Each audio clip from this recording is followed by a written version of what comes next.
كيسمتوتا warri bakka kana keessa jirtan duratti assalamu alaykum wa rahmatullahi wa barakatuh. Sanitti ansine guyyaa nashiida guyyaa du'aa'i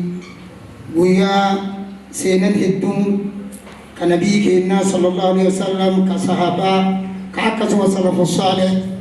Ota kanarratti dubbatamu Rabbi guyyaa kanaan nu ga'e shukri Rabbitti galchina alhamdulillahi rabbil alamin. Alhamdulillahi rabbil alamin. Sanitti aansine guyyaa kun guyyaa khamiisaat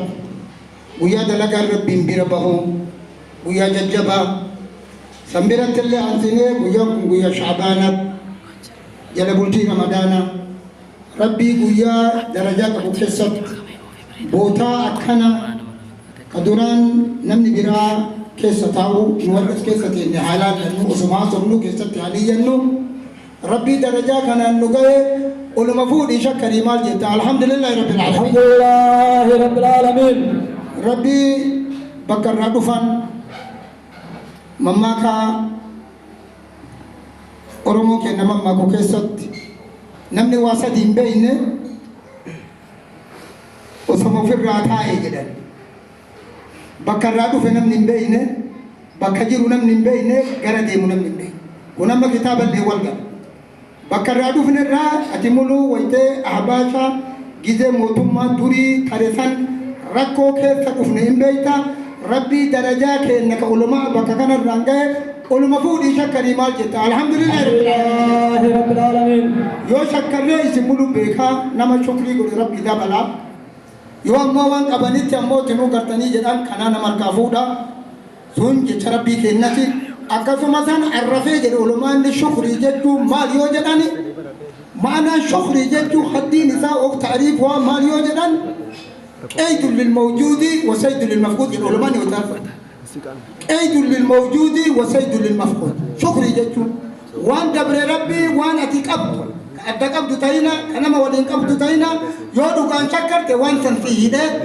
waan biraa ka ati hin qabne si addoola mee walii galii shakkarii maal jette alhamdulillah rabbii darajaa guddaa kanaan nu ga'e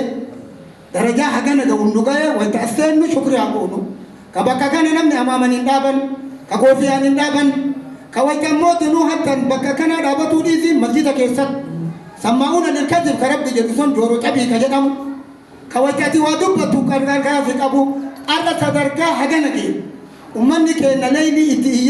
هلكن إتيه علماء إيه طلبان إيه مؤمن إيه ربي بكنا نوجي أما لا شكر مال جت الحمد لله رب العالمين ونقوليا كونقوليا خميسة أكيد الله ويا دلك ربي بيرما سامبيرتي قوليا شعبانا بكنا أكمل كوفنا قدو وبلاتي كنا نموجان كون نموجما لكن درجة قدرة كان ربي سجاه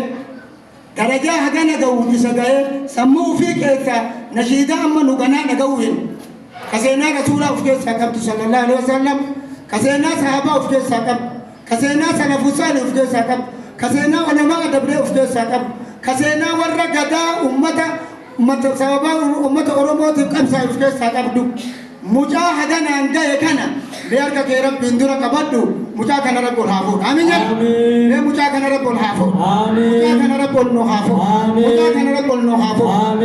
أنا ما سنت إيرت هذا كان الرأي نمني يوم مدة ومن دوران دبته نمني يوم مدة جدا كتاب نلني محاسبة حتى كذا كنا ويتوا مرتي قدو نمني عارفة نمني كم مدة مرتي قدين جدا namni mootinuu gartanii yookaan fincaanu moomin jirullee murtiin godhin jedha namni beela'ellee murtiin godhin jedha anama wata gammadee waan haasawuun beeku xiyyaaf asirratti dhaaba mee yaa rabbi ol nu fuute yaa rabbi gadi nun deebisa amin jedha ijoollee yaa rabbi gadi nun deebisa yaa rabbi gadi nun deebisa hagana caalaa yaa rabbi ol nuu fuut majlisa kana yaa rabbi ol nuu fuut mee namni majlisni islaamaa olaa fuudhamuu jetta harka kee ol fuut qalbiin sehin majlisni qalbii tindaabanne kana akkasitti beeki ijoolleen jabaadha majlisni kun majlisa babaa majlisa islaamaa kanaa wanne kana ga'u argamu kanaaf ربي النفوت يا ربي قد نندبس يا ربي قد نندبس آمين. سمنا ربي سن الرحاجة آمين. ولنا اللبا مجاكنا نفت ربي سن الرحاجة آمين. مرادك يا ربي هاجو آمين. أنا ما في أكرم دبدة سدي مما كاسني تبيك يا جماعة الرحاجة دبدة السلام عليكم ورحمة الله وبركاته. وعليكم السلام ورحمة الله تعالى وبركاته. wallaalanhaa barannu beekaanhaa dabaalannu waggayyuu dabaalamne wallaalaani waamamnu wallaalanhaa barannu beekaanhaa dabaalannu waggayyuu dabaalamne wallaalaani waamamnu wallaalli bar dukkana wallaallini ifaa jiruuf jireenya beekumsa sirraa